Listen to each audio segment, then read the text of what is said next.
The Word of God is alive and powerful, sharper than any two-edged sword, piercing even to the dividing asunder of soul and spirit, and of the joints and marrow, and is a critic of thoughts and intents of the heart. All Scripture is God-breathed, and is profitable for doctrine, for reproof, for correction, for instruction in righteousness, that the man of God may be mature, thoroughly furnished unto all good works. Study to show thyself approved unto God, a workman that needeth not to be ashamed, rightly dividing the word of truth.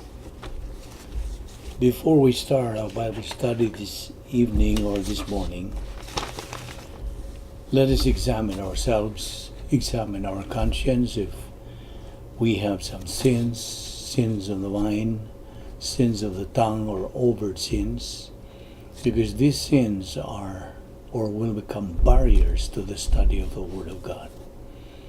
The Holy Spirit cannot teach us the truth unless we are cleansed from all unrighteousness. Therefore, let us apply the principle of 1 John 1:9, which says, if we confess our sins, He, God, is faithful and just to forgive us our sins and to cleanse us from all unrighteousness.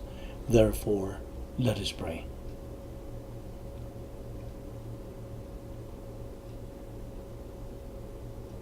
Let us pray. Heavenly Father, we thank you for this opportunity of studying your word this morning or this afternoon. We now pray that God, the Holy Spirit, will challenge us and enlighten us to all the things that we are going to take up. This we ask in Jesus' name, our Lord and Savior. Amen.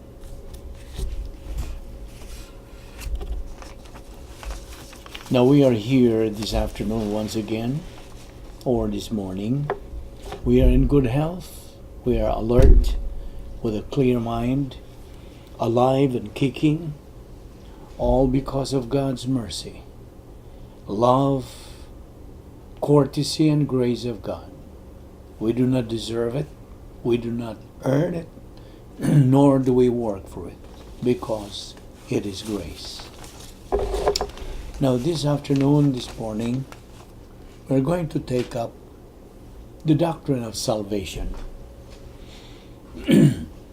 First of all, it is impossible to understand the Bible, the structure of the church, or the Christian living without understanding and knowing the person and the work of the Holy Spirit. The Bible teaches us that God is one, but that He is manifested in three persons. We have God the Father, God the Son, and God the Holy Spirit. God the Father is the planner of salvation. God the Son is the executor of the plan of salvation. He died at the cross. God the Holy Spirit is the revealer of the plan of salvation. So I repeat, the function of the Trinity, God the Father is the planner of salvation. God the Son is the executor of the plan of salvation. God the Holy Spirit is the revealer of the plan of salvation. Now it is nearly impossible to explain the Holy Trinity, but we need to accept the Trinity by faith. Now the three members of the Godhead are co-equal, co-eternal, and co-infinite. They possess the same essence, namely righteousness, sovereignty, justice, eternal life, love, omnipotence, omniscience, omnipresence, immutability, and veracity. Now the Bible teaches us that the Holy Spirit is a person. Hence, He is never to be referred to as it. He is not just an agent, or an influence. He is almighty person, the Holy Spirit of God. He is the only teacher of truth, the revealer of truth. The Bible further tells us of the work of the Holy Spirit. He convicts us of sin.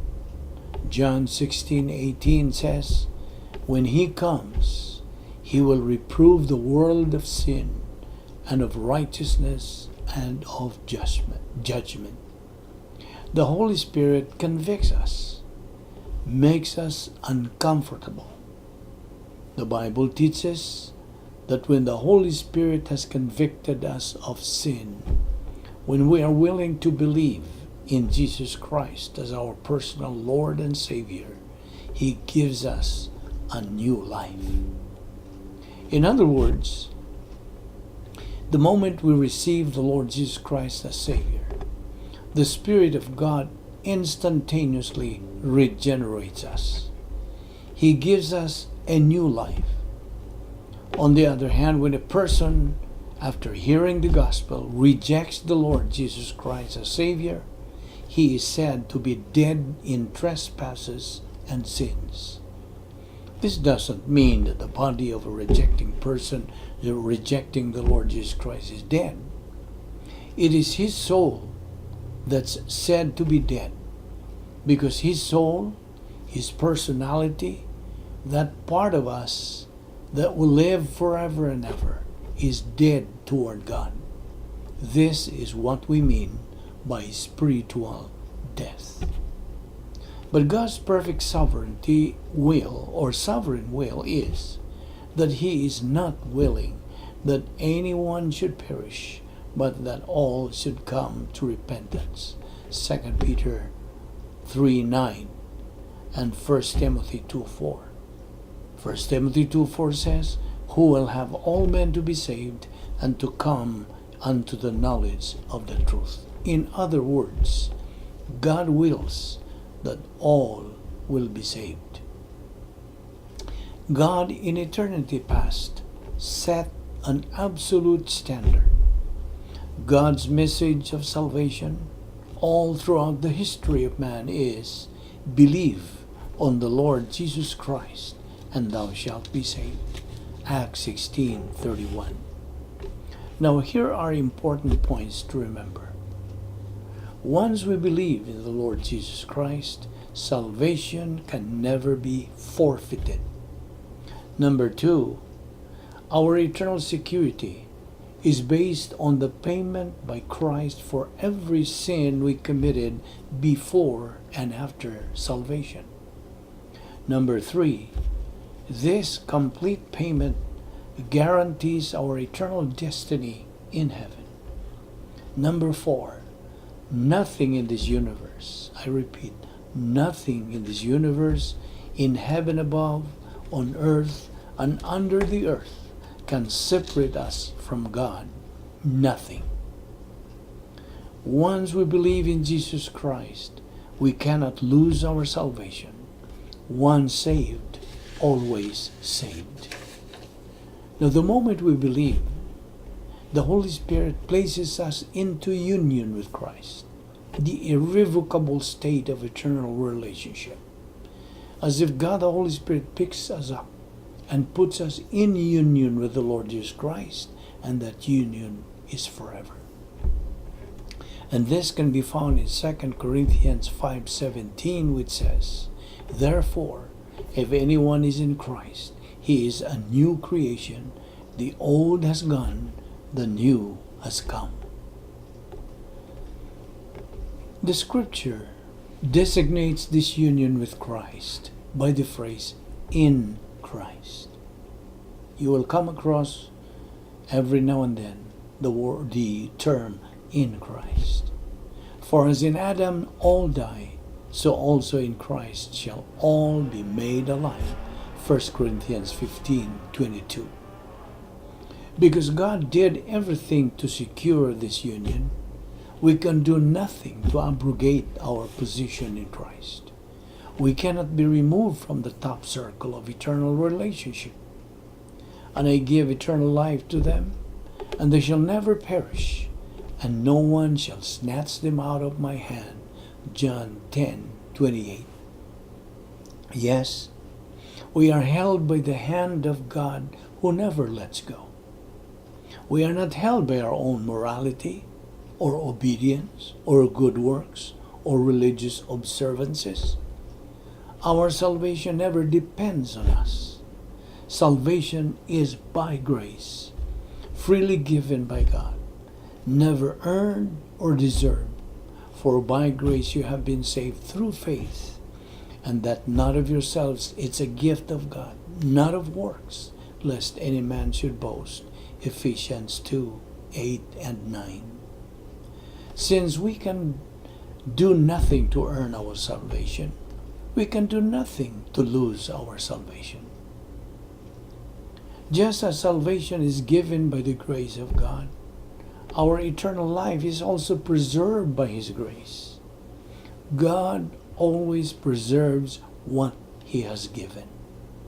1 Peter 1:4-5 says, to obtain an inheritance which is imperishable and undefiled, and will not fade away, reserved in heaven for you, who are protected by the power of God. No believer can be plucked out from the omnipotent hand of the Lord Jesus Christ, even if he dies with unconfessed sin in his life. Salvation has always been faith alone in Christ alone. The issue of salvation is not sin, but Christ. Do you know why? The answer, because all sins, past, present, and future, had all been taken care of at the cross. And under the law of double jeopardy, no one can be tried twice of the same crime. So again, it is Christ who is the issue in salvation. Acts 16:31 says, believe on the Lord Jesus Christ, and thou shalt be saved. And what's this? Devils also believe in God, but they tremble and shudder with fear and are not saved. James 2:19. Gnostics do believe there is a God, but they don't believe in that God. Satan knows and is well versed on the Bible. You cannot fool him. God does not make mistakes. Do you know why? Because He is perfect. A body without a human spirit is dead.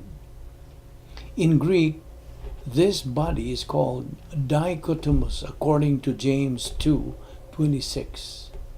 If you are a believer reading or listening to this, but you are not sure of your salvation, some things that's very, very important is missing in you. Do you know what's missing? It is faith that is missing in you. Faith in God's promise of salvation. Acts 16:31, Romans 8:38 and following. Faith, therefore, is the key. John 8:32 says, you shall know the truth, and the truth shall make you free. Now there is a booklet entitled, Am I Going to Heaven? From the Letters of Covenant House Mission.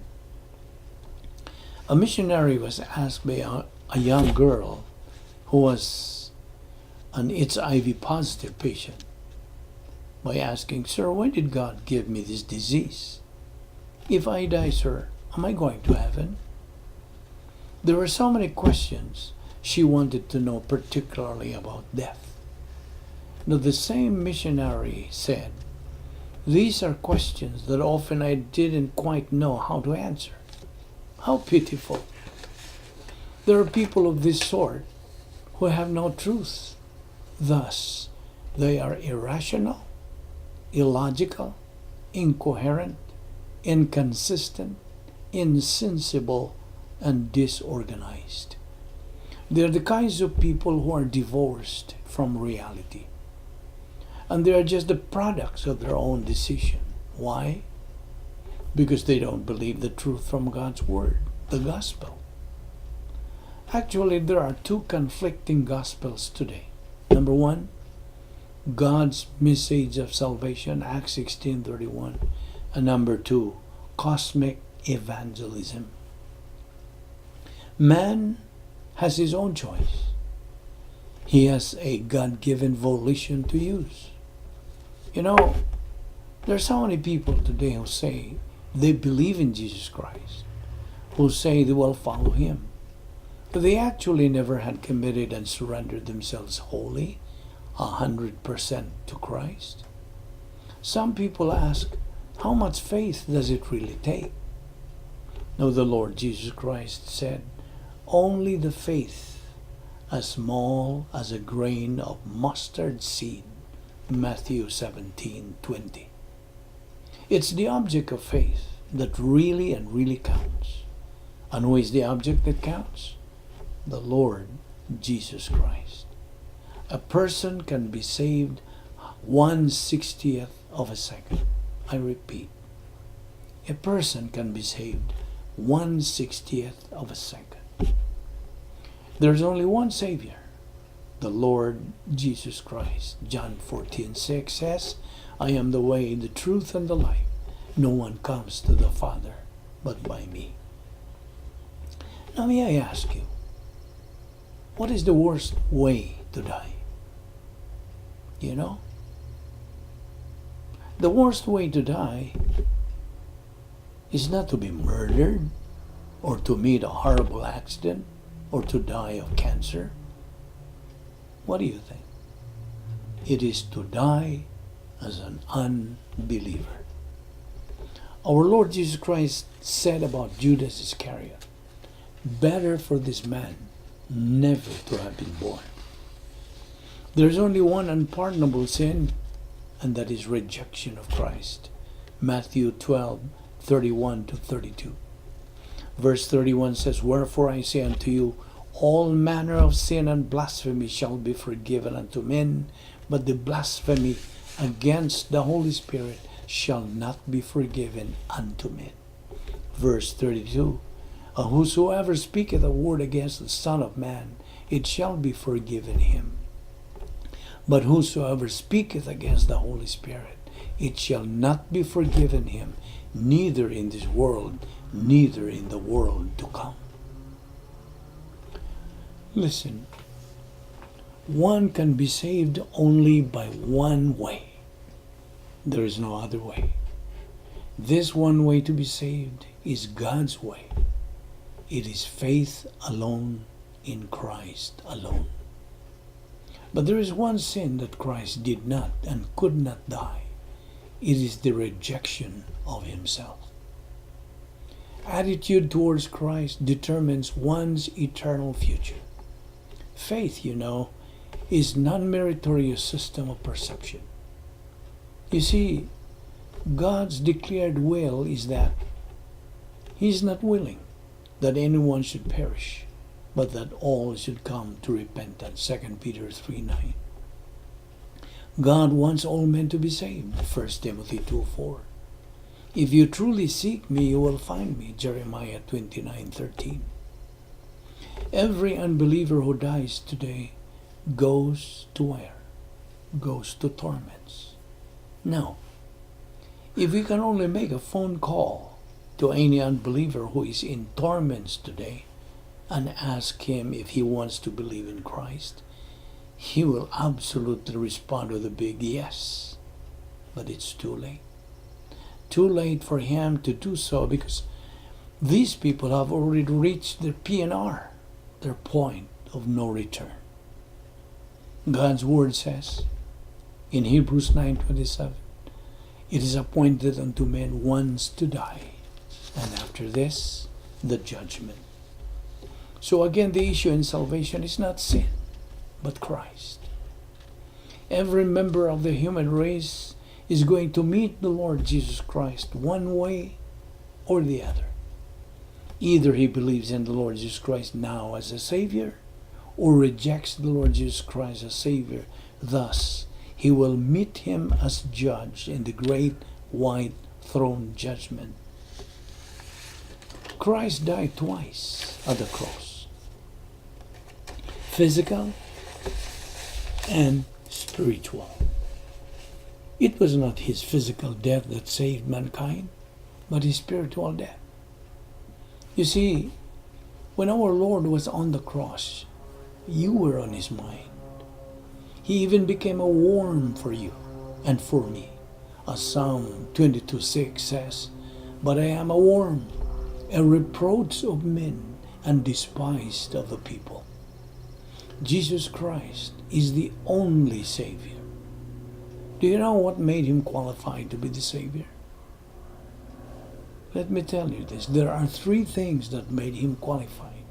Number one, he had not been imputed Adam's original sin. In other words, he did not have any Adam's original sin. Number two, he did not possess an old sin nature. Number three, he never committed a single personal sin, plus he was perfect. In fact, he was the only perfect member of the human race. At the cross, our Lord cried out, "Tetelestai," it is finished. Salvation is provided in the past, with the result that this will continue to be provided in the future. Hebrews 2:9 says that he, by the grace of God, should taste death for every man. 1 John 2:2 says, "And he is the propitiation for our sins, and not for our sins only, but also for the sins of the whole world." May I ask you this question? How did you become a member of your family? By birth, isn't it? In the same token, how did you become a member of the family of God? Answer, also by birth. Correct? Galatians 3:26 says, "For ye are all the children of God by faith in Christ Jesus." 1 Peter 1:4, "We have an inheritance reserved in heaven." An inheritance is not based on works, but by birth. Now God's plan runs everybody's life. No one can escape from it. There are three kinds of truth. Laws of the divine establishment. Number two, the gospel for unbelievers. Number three, Bible doctrine, the Word of God for believers. Now you might ask, what do you mean by God consciousness? God consciousness is a point that every human being reaches in life, usually at ages 2 or 3 and up. A person who has a negative attitude towards any of the three kinds of truth listed that I just mentioned is a person who is dishonest, stupid, wasting his life. Thus, he is a miserable person that Satan wants him to be. And you might ask again, who is Satan? Satan, from Shaitan, meaning accuser or adversary, is the arch enemy, avowed enemy of God, who has a goal for every member of the human race, and that goal is to prevent unbelievers from believing in Christ. And what's Satan's goal for believers? To prevent them from studying God's Word, thus they won't be able to grow up spiritually. Satan wants them to become miserable as he is. Remember the principle? Misery loves company. Now, religion is Satan's favorite and very effective weapon, leading unbelievers to spiritual blindness and confusion. But you see, in Christianity, salvation is already done, while in religion, salvation still has to be done. Salvation is a gift to be received, not a goal to be achieved. If we could earn our salvation, Christ would not have died to provide it. You can have tons of religion without an ounce of salvation. No one's so good that he can save himself. No one's so bad that he cannot save him. that God cannot save him. I repeat that. No one so good that he can save himself. No one so bad that God cannot save him. God's plan for your life is exclusively tailored for you. God's plan for you is the best and the highest. God the Father is the author of the plan. God the Son is the executor of the plan. And God the Holy Spirit is the revealer of the plan. Our Lord Jesus Christ in John 14:6 says, I am the way, the truth, and the life. No one comes to the Father but by me.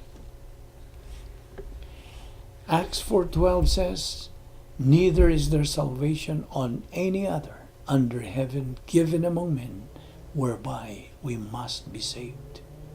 1 Timothy 2:5, there is one God and one mediator between God and men, the man, Christ Jesus.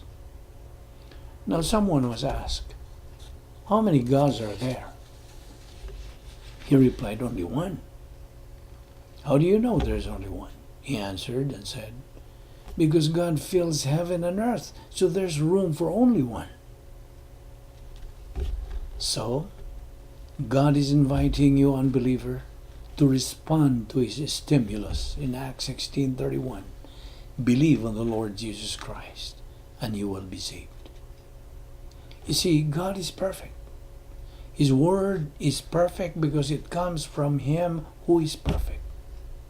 His promise will never fail because he always keeps his word. In fact, God has 7,000 promises for every believer. Some of God's promises include the following. John 1:12, but as many as received him, to them gave he the power, volition, which has freedom of choice, to become the sons of God, even to them that believe on his name.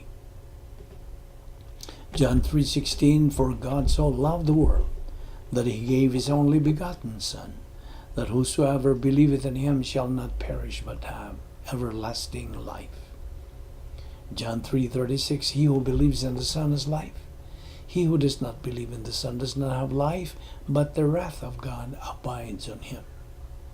Matthew 10:32, so everyone who acknowledges me before men, I also will acknowledge him before my Father in heaven. John 5:24, truly, truly I say to you, he who hears my word and believes him who sent me has eternal life. Romans 8:1, there is therefore now no more condemnation for those who are in Christ Jesus. The phrase in Christ Jesus means the believer is now united with Christ forever. That's according to 2 Corinthians 5:17-21. Now, this world is filled with religious people, right? People who are proud of their flimsy works of baptism, church membership, sincerity, keeping the 10 Commandments, living by the golden rule, and a host of other works by which they expect to enter the pearly gates with great pomps and circumstances. You know, very religious people are very lost. Our Lord Jesus Christ in John 3:7 says, ye must be born again. It was the religious people, the chief priests, scribes, and Pharisees who brought our Lord to trial and crucified him. That's why the hardest people to teach about the truth are unbelievers who are religious, so devoted to their religion. These people cannot believe in Christ and his saving work at the cross because they are falsely convinced that simply believing in Christ is not enough to be saved. They believe they have to work and work and work for their salvation. An unbeliever who hears the gospel, the truth of salvation, but refuses to believe it, is likened to a dog that returns to its own vomit, according to 2 Peter 2:22. Unbelievers are the most miserable, most unhappy, most confused people in the world. Worst Unbelievers do not like themselves because they have a very low self-esteem.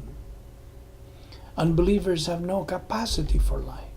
Thus, they're just wasting their time, wasting their ability, wasting their opportunity in life.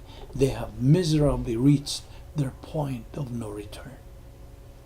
But on the other hand, believers are the heirs of God and the joint heirs of Christ.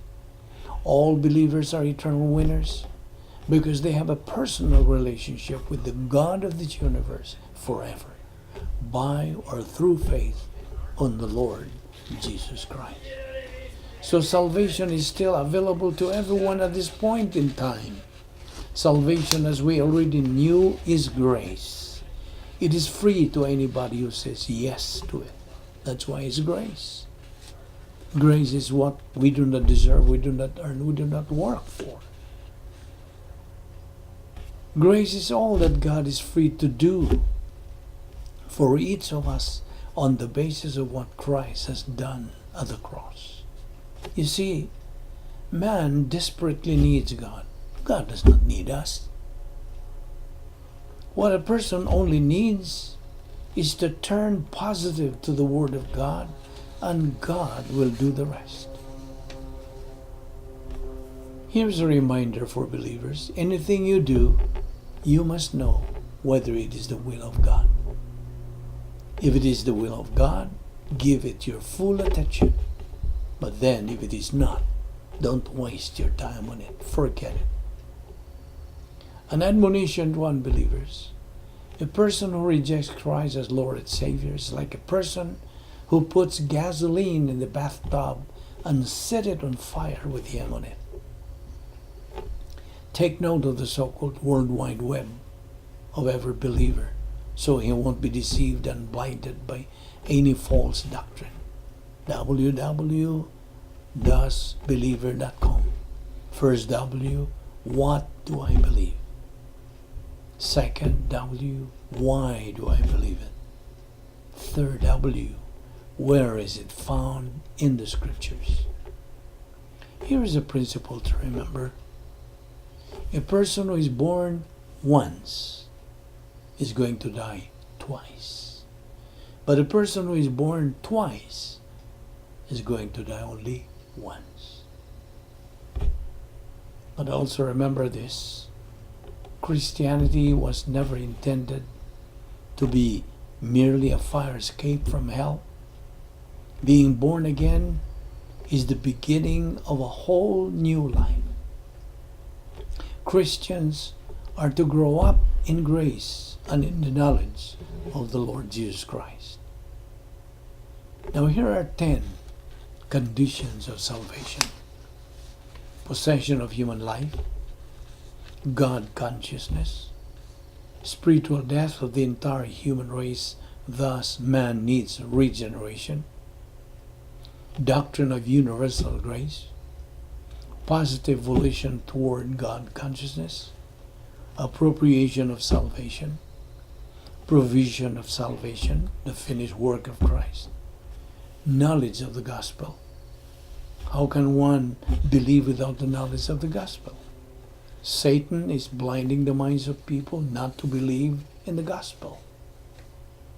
Doctrine of common grace, blasphemy or slander against the Holy Spirit, which is the unpardonable sin. Resisting the convicting ministry of the Holy Spirit. And then positive volition toward the gospel. And for which cause I also suffer these things. Nevertheless, I am not ashamed, for I know whom I have believed, and am persuaded that he is able to keep that which I have committed unto him against that day. Which says in 2 Timothy 1:12. John 3:7 says, you must be born again. With our heads bowed and eyes closed, let us dedicate the closing moments to those of you who are without Christ, without hope, without eternal life. This is a moment in your life. No matter what you think, no matter what you believe, it's a moment of consideration. It's a moment to put everything else out of your mind. Think about the person of the Lord Jesus Christ. What does all this mean? What is Christianity? Christianity is Christ. It's a relationship with God through Christ. And there's only one way to have that relationship, as the scripture says, believe on the Lord Jesus Christ, and thou shalt be saved. Works, all the works you can do have nothing to do with our relationship with God. Why? Because you are a sinner. Because you are not perfect as God is perfect. Because His righteousness has to reject unrighteousness. And you are unrighteous, no matter how many good deeds you do. That's where Christ comes in. That's how important He is. Because He is the only one who can present you faultless before God. How does He do that? Well, He went to the cross. He went to the cross for one reason, to die, and to die for you. To die for every member of the human race. He didn't care whether people rejected Him or not. He died for them. That's God's grace. His absolute grace. And what does that mean for Him to die for us? It means that while He was hanging on the cross, God the Father imputed all the sins of all mankind to Jesus Christ. He took all of your sins upon Himself. And when He did that, He paid the penalty for those sins. He paid the penalty demanded by God for sin. Sin is spiritual death.